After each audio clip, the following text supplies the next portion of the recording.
State your name and the town you live in. My name is Susan, and I live in Prospect. And do you belong to any organization? Yes, I belong to Parents for a Change out of Southington, and I also belong to an anonymous 12-step program. Okay. Can you tell me about... Okay, here's a question. Why do you think overdose death prevention law should change? Because I think everyone should be able to help someone that's in an overdose to live and not get penalized for helping them. Okay, so do you have an experience about, what happened? Did someone you know overdosed and you... Yes, my son did.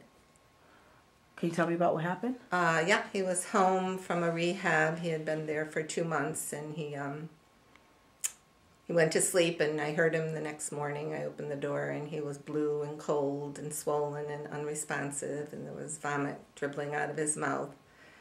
Luckily, my daughter was here from New Mexico, so she gave him CPR while I called 911.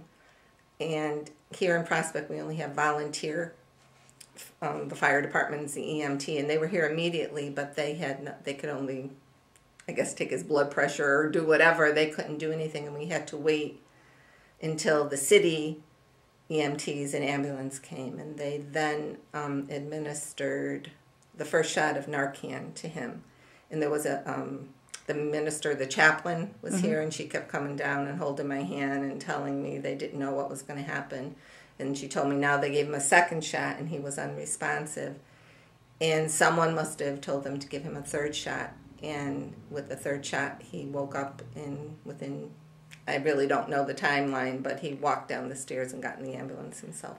Okay, what was the time span between the volunteers getting to your home and the city getting to your home? Oh, God, it seemed like 7 hours, but I'm maybe 20 minutes. I don't know. It just seemed like an awfully long time. Right. So when you called 911 and the volunteers came, they came within 2 to 5 minutes? Yes, they were here right away. And so do you believe, I know you're not a doctor, but do you believe if those EMTs or you yourself as a parent, had Narcan or naloxone, a shot, already prepared, like an EpiPen, right. Do you believe that would have actually helped your son recover sooner rather than later, or almost dying? Basically? I believe that it would, because I've since learned that they usually only give 2 shots of Narcan, and being that he had third, it seems like he was out or overdosed for an awfully long time. And if I had it, it would have been 20 minutes sooner that he could have had that first shot.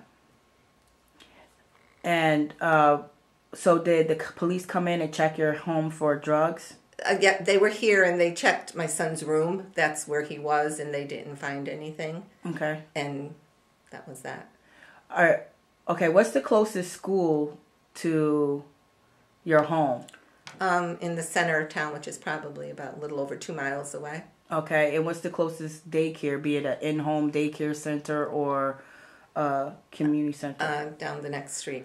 Okay. Did you know, according to the drug-free zone law, which is if there's any drugs, paraphernalia, possession, whatever, found 1,500 feet from a school, a daycare center, public housing, that carries a mandatory 2 to 3 years? No, I didn't know that. Did you know that if the police found those drugs, that you and your household could have been charged with that? No. So how does that make you feel? Angry. Why? Well, because,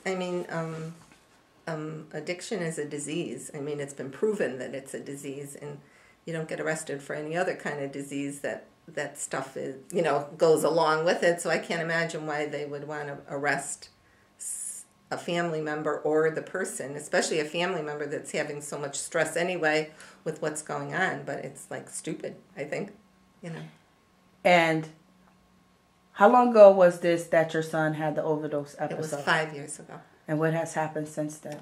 He went back to several rehabs, and it took him a little bit, but he's now has a wonderful full-time job. He's married.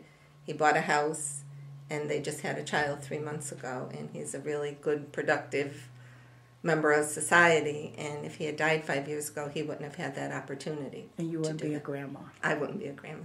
I'm going to cry. Sorry. Congratulations. Thank No, that's fine. So it's not so much about the addict having the prescription. No. It's about saving a life. Yeah, because if the addict's in an overdose, he can't do anything with it.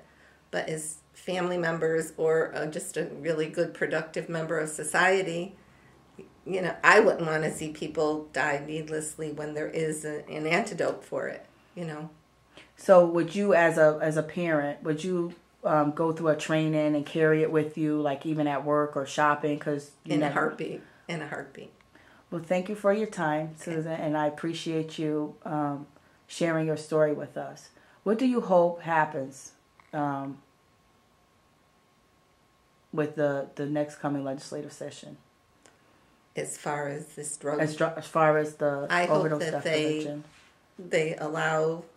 First of all, that they don't penalize family members or people that are facing death for something, for trying to help the people. And I really I'd like to see them pass that anybody could carry Narcan with them and save a life. That's what we're on this earth for, to help each other. Thank you. Okay.